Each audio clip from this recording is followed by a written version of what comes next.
안녕하세요. 비더시더 범석 팀장입니다. 안녕하세요. 비더시드 이완 대표입니다. 네, 이번 한 주도 스타트업 빌딩 앤 컨설팅 펌 비더시드와 대한민국 대표 스타트업 미디어 벤처스퀘어가 함께 만든 비더시드의 스타트업 위클리와 함께 힘차게 시작하세요. 네, 그럼 먼저 투자이치 소식 빠르게 가보겠습니다. 국내 오디오북 플랫폼 윌라 오디오북의 운영사인 주식회사 인플루언셜이 250억 원 규모의 시리즈 C 투자를 성공적으로 유치했다고 밝혔습니다. 인플루언셜은 이번 시리즈 C 투자로 총 460억 원의 누적 투자금을 유치했습니다. 소식 전해주세요. 네, 윌라 측에 따르면 윌라 오디오북은 이용자들이 음악을 듣는 것처럼 언제 어디서나 쉽고 편하게 독서를 즐길 수 있도록 완성도 높은 오디오북을 제공하는 월정액 구독형 스트리밍 서비스입니다. 국내 단행본 도서의 완독형 오리지널 오디오북 콘텐츠를 가장 많이 보유하고 있으며 소설, 인문, 경제, 경영 등 다양한 분야의 도서를 전문 낭독자의 목소리로 들을 수 있습니다. 특히 오디오북은 멀티태스킹과 멀티미디어에 익숙한 밀레니얼 세대에 적합한 독서 방식이라는 점에서 평소 책을 잘 읽지 않는 사람들까지 독서 인구로 전환시켜주고 있는데요. 평소 독서에 관심이 많으나 시간적, 상황적 이유로 독서가 어려운 이용자들에게 모바일을 통해 출퇴근, 운전과 같은 이동 상황은 물론 운동, 산책, 휴식 등 다양한 상황 속에서 쉽고 편하게 이용할 수 있다는 편의성으로 큰 인기를 끌고 있습니다. 이런 윌라 오디오북의 콘텐츠 경쟁력에 힘입어 현재 약 200만 건의 앱 다운로드를 기록했으며 누적 회원 수는 150만 명을 돌파했습니다. 또한 윌라 오디오북과 함께 서비스되고 있는 윌라 클래스는 프리미엄 명강과 직무 및 인문, 경영, 경제, 트렌드 등 다양한 분야의 전문가 강의 콘텐츠를 제공해 자기 개발에 관심이 높은 이용자들로부터 큰 인기를 얻고 있다고 합니다. 네, 윌라 오디오북은 이번 투자 유치를 통해서 양적, 질적 성장을 더욱 확대해서 2021년 가장 주목할 만한 트렌드로 꼽히는 등 가파른 성장을 이어나갈 것으로 기대되는데요. 투자 유치 다시 한번 축하드리면서 앞으로도 멋진 행보 기대하겠습니다. 다음으로 크리에이터 콘텐츠 커머스 플랫폼 운영사인 마플 코퍼레이션이 지난해 12월 90억 원의 투자를 유치한 데 이어서 한 달 만에 30억 원의 추가 투자를 유치하는 데 성공했습니다. 이번 투자로 마플 코퍼레이션이 유치한 시리즈 A 투자 금액은 총 120억 원에 달합니다. 소식 전해주세요. 마플 코퍼레이션이 운영하는 마플샵에는 지난해 3월 정식 서비스 오픈 이후 현재 1만 5천 명에 달하는 크리에이티브 셀러가 입점했으며 17만 개 이상의 크리에이터 상품을 판매하고 있습니다. 마플샵은 편리한 모바일 플랫폼을 바탕으로 사용자의 편의성을 높였을 뿐만 아니라 주문 제작 상품의 퀄리티까지 인정받았는데요. 이와 함께 주문 제작 서비스에서는 유례없는 6만 개의 고객 후기로 시장성을 입증하여 현재 4만 명 이상의 크리에이터들의 입점 신청이 이어지고 있다고 합니다. 관계자에 따르면 마플 및 마플샵은 다양한 의류를 비롯해 홈데코, 폰케이스, 액세서리 등 다양한 주문 제작 상품에 더해 지난달에는 엽서, 공책과 같은 지류 상품까지 제품군을 확대함으로써 다양한 상품군을 보유한 POD, 즉 프린트 온 디맨드 주문 제작 인쇄 커머스 플랫폼이 되었습니다. 네, 온라인 모바일 IP 커머스는 이제 막 태동하는 시장입니다. 마블 코퍼레이션은 이번 투자로 IT 인력 보강 및 생산 능력 증대를 통해 콘텐츠 커머스에서의 혁신을 이끌며 글로벌 최고의 경쟁력을 갖춘 커머스 회사가 될 것으로 기대되고 있는데요. 앞으로 국내를 넘어 글로벌 콘텐츠 커머스 기업으로 나아갈 수 있길 응원하겠습니다. 네, 다음으로 맥주 제조 스타트업인 어메이징 브루잉 컴퍼니가 약 80억 원 규모의 시리즈 B 투자 유치를 완료했다고 밝혔습니다. 이번 투자로 어메이징 브루잉 컴퍼니의 누적 투자 금액은 약 150억 원을 기록했다고 합니다. 소식 전해주세요. 네, 어메이징 브루잉 컴퍼니는 서울숲 라거, 노을 페일레일 등으로 유명한 수제 맥주 제조 스타트업입니다.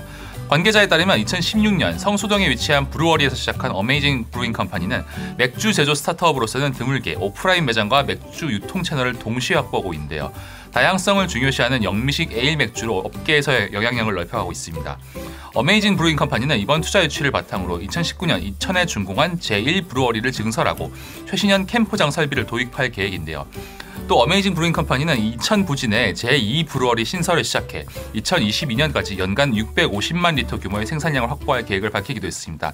이러한 브루어리 시설에는 스마트 공장 시스템을 도입해 생산 자동화와 품질 개선에 나설 예정인데요. 더 나아가 인재 채용에도 박차를 가할 계획입니다. 어메이징 브루잉 컴퍼니가 폭발적인 성장을 거듭하고 있는 만큼 질적으로나 양적으로나 훨씬 많은 운용 인력을 필요로 하기 때문인데요.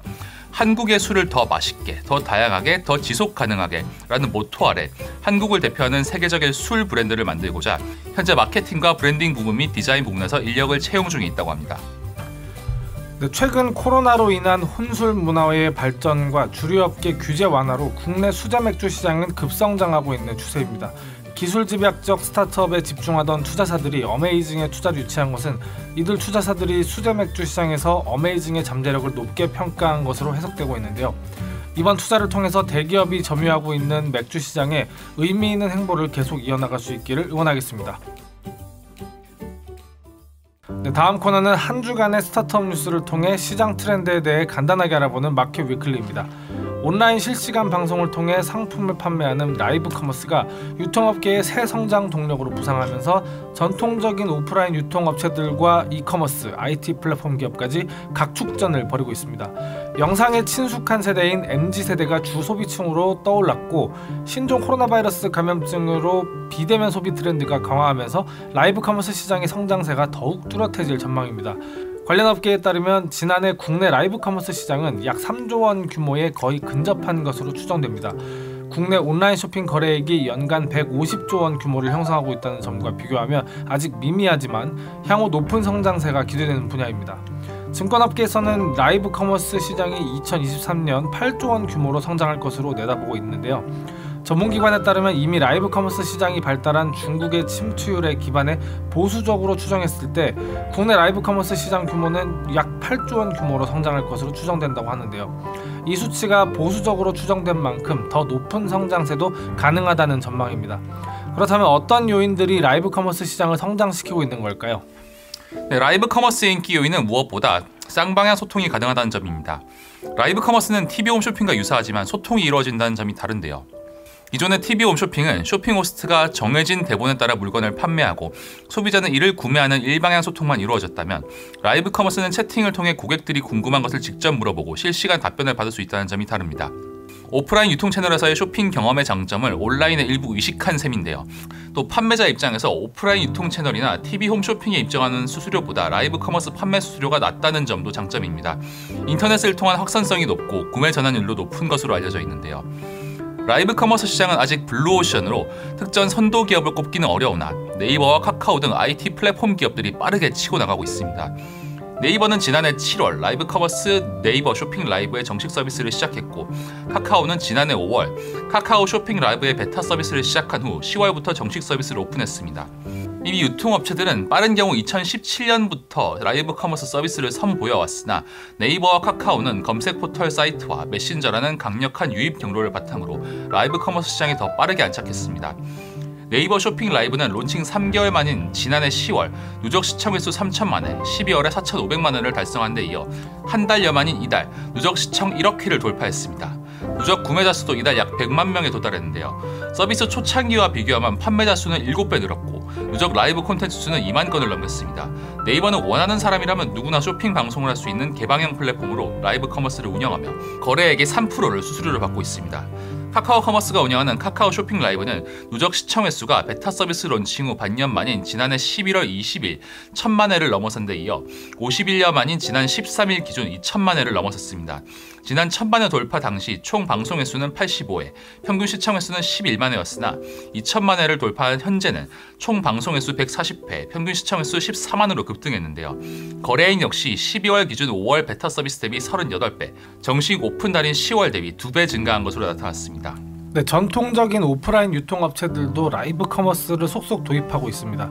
특히 지난해 코로나19 확산으로 오프라인 매장을 방문하는 고객이 감소하면서 라이브 커머스를 더욱 강화하는 추세라고 합니다. 롯데백화점은 2019년 12월 도입한 백라이브를 최근 개편했습니다. 올해 기존 라이브 방송에 예능과 체험을 강조한 콘텐츠를 제작하고 요일별 정기 코너를 신설해 월 방송 횟수 또한 지난해 대비 40% 이상 확대했는데요. 2019년 12월 오픈 초기 월 30회에 불과했던 방송 횟수는 지난해 말 월 180회로 약 6배 이상 증가했으며 올해는 월 300회 방송을 목표로 잡고 있습니다. 기존 라이브 방송을 쇼호스트, 인플루언서들 중심으로 했다면 최근에는 숍 매니저 등 점포 직원들의 참여도 적극 장려 중인데요. 라이브 커머스가 구매로 직결되지 않더라도 오프라인 매장으로 고객을 유인하는 효과가 있다는 것이 롯데쇼핑의 설명입니다. 현대백화점은 네이버와 손잡고 백화점 매장 상품을 온라인 실시간 영상으로 판매하는 백화점 윈도우 라이브를 지난 3월부터 운영 중에 있습니다. 지난해 3월 11일 첫 방송으로 남성 의류 브랜드 지이크를 판매했는데 1시간 동안 1,000만 원에 가까운 매출을 올렸습니다. 이는 무역센터점에 입점한 남성 의류 브랜드 월 평균 매출의 30% 수준인데요. 현대백화점은 현재까지 총 300여 회 방송을 진행했으며 무역센터점, 판교점 등 운영 점포를 점차 확대해 나가고 있습니다. 이랜드 리테일은 오프라인 유통업체 중 가장 라이브 커머스에 적극적인 업체로 손꼽히고 있습니다. 이랜드는 카카오, 네이버, 그립, 소스라이브 등 라이브 방송 서비스를 제공하는 플랫폼 7개에서 방송을 진행 중이며 자체 플랫폼인 이랜드몰에서도 채널을 운영하고 있습니다. 지난해 8월 라이브 커머스 팀을 신설한 후 6개월간 방송 횟수가 2200회를 넘어섰다는데요. 하루 평균 10회 정도 방송되는 것입니다. 이랜드 리테일은 오는 4월 6호와 광명점에도 라이브 방송 전용 스튜디오 매장을 연다고 합니다. 네, 홈쇼핑과 이커머스 업체들도 모바일 라이브 방송을 확대하면서 이커머스 기업들도 라이브 커머스에 매진하고 있습니다. 먼저 신세계그룹의 ssg.com은 지난해 10월 말 신세계그룹 최대 쇼핑 행사인 대한민국 쓱데이를 통해서 자체 라이브 커머스인 쓱라이브를 처음 선보였습니다. 당시 6일간의 행사 기간 동안 오전, 오후, 일 2회씩 라이브 커머스를 편성해 회당 평균 6천여 명의 시청자 수를 확보했다고 합니다. 이후에는 지금까지 식품, 뷰티, 건강식품, 완구, 잡화 등 카테고리에서 약 20회의 라이브를 진행했으며 10만 명이 넘는 시청자를 모은 것으로 나타났습니다. 최근에는 입상료랑 뷰티, 맥 등 글로벌 뷰티 브랜드의 신제품을 최초로 공개하는 등 차별화를 꾀하고 있는데요. 롯데쇼핑의 롯데온은 지난해 7월 라이브 커머스 온 라이브를 선보였습니다. 론칭 당시에는 주 2회 라이브 방송으로 진행했으나 현재는 1회 라이브 방송을 진행하고 있는데요. 지난해 총 81회 라이브 방송을 진행했는데 약 1시간의 방송으로 방송 중에만 평균 1,000만 원의 매출을 올렸고 방송 상품의 방송 당일 매출은 2억 5천만 원을 넘겼습니다. 롯데온은 오는 6월 온 라이브를 셀러와 고객이 직접 참여할 수 있는 개방형 플랫폼으로 전환할 계획을 밝히기도 했습니다. 쿠팡 또한 현재 일부 고객을 대상으로 라이브 커머스를 시범 운영 중에 있다고 합니다. 쿠팡 역시 개방형 쇼핑 플랫폼을 도입할 예정입니다. 네, 이제 유통업체라면 라이브 커머스를 고려하지 않을 수 없을 정도로 하나의 거스를 수 없는 트렌드로 자리 잡게 된 것 같습니다. 저희 비더시드도 재작년부터 F&B 전문 라이브 커머스몰인 홍마담샵을 런칭해서 운영 중인데요. 나름 업계의 퍼스트무버로 다양한 시도를 이어오면서 이 변화의 물결 속에서 발전하려고 노력 중에 있습니다. 작년을 원년으로 불타오르기 시작한 라이브 커머스 시장, 앞으로의 귀추가 주목됩니다. 네, 이번 코너는 스타트업들에게 필요한 행사 그리고 지원 사업을 큐레이팅해주는 센서블 컴퍼니와 함께하는 행사와 공모 소식입니다. 문화체육관광부와 한국관광공사는 창의적인 사업 아이디어를 보유한 창업기업과 예비창업자를 대상으로 하는 제12회 관광벤처사업 공모전을 실시한다고 합니다. 소식 전해주세요. 네, 관광벤처사업 공모전은 관광 부문의 참신하고 새로운 사업화 아이디어 발굴과 창업 활성화를 지원하기 위한 행사로 사업화 자금, 교육 및 컨설팅, 판로 개척 등 다양한 지원 프로그램을 제공하고 있습니다. 특히 올해는 코로나19 상황을 감안해 선정 기업 규모를 전년 대비 20개 늘어난 140개로 확대하고 기업당 평균 4,600만 원의 사업화 자금을 제공하는 등 총 97억 원의 예산을 투입할 예정인데요. 공모전에는 예비 창업자부터 창업 7년 이내 창업자까지 참가할 수 있습니다. 관광 관련 창의적인 창업 아이템을 기획하고 있는 예비 창업자는 예비 관광 벤처 부문에, 창업 3년 이내 초기 창업자는 초기 관광 벤처 부문에, 창업 3년 초과 7년 이내 창업자는 성장 관광 벤처 부문에 지원하면 됩니다. 네, 공모전에 참여하려면 3월 9일 오후 2시까지 관광벤처사업 공식 누리집을 통해 온라인으로 서류를 접수하면 됩니다. 최종 수상 기업은 1차 서류 심사와 2차 발표 심사를 거쳐 5월 중에 발표될 예정이라고 합니다. 많은 참여 바랍니다. 네, 여기까지 저희 비더시드가 준비한 한 주간의 스타트업 주요 뉴스였습니다. 계속해서 저희 위클리를 들어주시는 분들 너무 감사합니다. 뉴스와 관련된 보다 더 자세한 소식은 벤처스퀘어 홈페이지를 확인해 주시면 됩니다. 문의나 제의 등 저희와 함께 할 수 있는 게 있다면 언제든 편하게 이메일을 보내주세요. 그럼 다음 주에 새로운 소식들로 인사드리겠습니다. 비더시드의 스타트업 위클리는 대한민국 대표 스타트업 미디어 벤처스퀘어와 스타트업을 위한 정보 큐레이터 센서블 컴퍼니와 함께합니다. 감사합니다.